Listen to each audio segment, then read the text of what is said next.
Heerenveen had nog 2 weken voor de competitiestartje in AZ.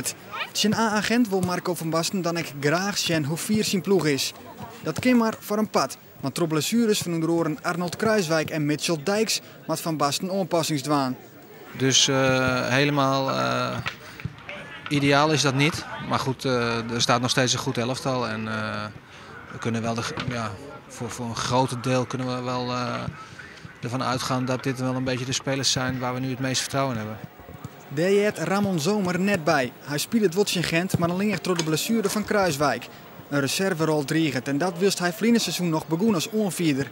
Vraag is of hij 1 augustus nog bij Heerenveen speelt. Dat zien we dan op dat moment. Kijk, ik ben wel iemand die wil spelen, dus tuurlijk dan zit ik niet met plezier hier. Maar goed, of ik dan weg wil, dat is het tweede, dat weet ik nog niet. Ik ben niet iemand die snel opgeeft, dus dan ga ik me eerst proberen terug te knokken, denk ik. Naast Kruijswijk en Dijks mist Heerenveen ook Eikrem, Papa, Oet, Rijtala en Vasli. Netjes tegen die waslist om blessures begint de ploeg van Marco van Basten knap. De eerste goede aanval na 10 minuten is voortendaliks bingo. Wildschut laat kleer voor Finn Bogason en die maakt het de 1-0. Waoors als de topscutter van Vlinier is het eindstation. Maar een wichtige rol ook voor Sieg, maar de paas en Jannik Wildschut die het oerzocht behoudt en kalm breed laat op Finn Bogason. Wildschut valt Savisa op. Hij is actief, zwaargert van een protte dreiging en hij liet een tal goede dribbels zien. Hij had hem dus rap aanpast op het niveau van Heerenveen en hij krijgt het vertrouwen van Marco van Basten.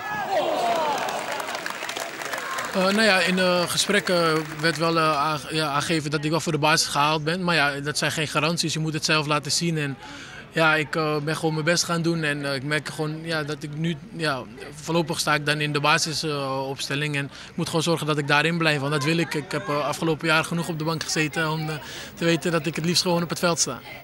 Het is ons onbegrijpelijk dat Wildschut bij VVV bankzitter wie als je zorgt naar zijn kwaliteiten. Nevens de onvaller had dat botten kraaien maar het verschil in spulwijze. Ja, het is anders ook. Ik merk gewoon dat het niveau veel hoger is ook. En ik moest echt aanpoten in het begin, maar ik merk wel dat het wel wat beter gaat. En het is gewoon de spelopvatting is anders. Bij V was het echt verdedigen en hier is het aanvallen. En ik denk dat dat mij beter ligt. Na de goede beginfase zakkert het niveau van Heerenveen waarom. Agent komt beter in de wedstrijd, krijgt kansen en Heerenveen had geluk als Yassine El Ghanassi de peel rekt. El Ghanassi verleden seizoen nog op hierbasis bij Heerenveen. En in balbezit had Heerenveen het lastig. Er gaat een protte mis, er wordt een soort lange bal nieuw en keer op keer smiet dat neer oors op als balverlies. Daar moet de komende weken nog hut omwerken worden, want Van Basten is daar zichtbaar net tevreden over. Nou ja, er zijn natuurlijk heel veel punten altijd voor verbetering vatbaar. Dat was vandaag ook wel weer duidelijk. Maar aanvallend kan het nog wat frisser opbouwend, kan het misschien nog wat sneller. Maar ja, er zijn altijd dingen die voor verbetering vatbaar zijn. En helemaal als je natuurlijk 1-1 speelt.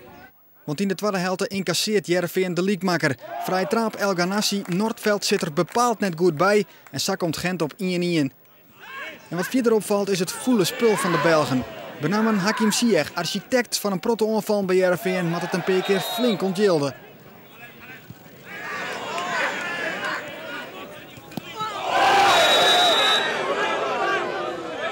Ik zei net wel, het was niet echt een vriendschappelijk wedstrijdje. Het ging er wel flink op en dat is alleen maar goed dat het in de voorbereiding wel zo is. Ik moet eerlijk zeggen, ik heb daar geen probleem mee. Ik vind dat ten alle tijde mag je dat van je spelers vragen en tegelijkertijd moeten ze ook eisen dat ze zich normaal gedragen, dus niet reageren op. Nou, dat hebben ze denk ik goed gedaan.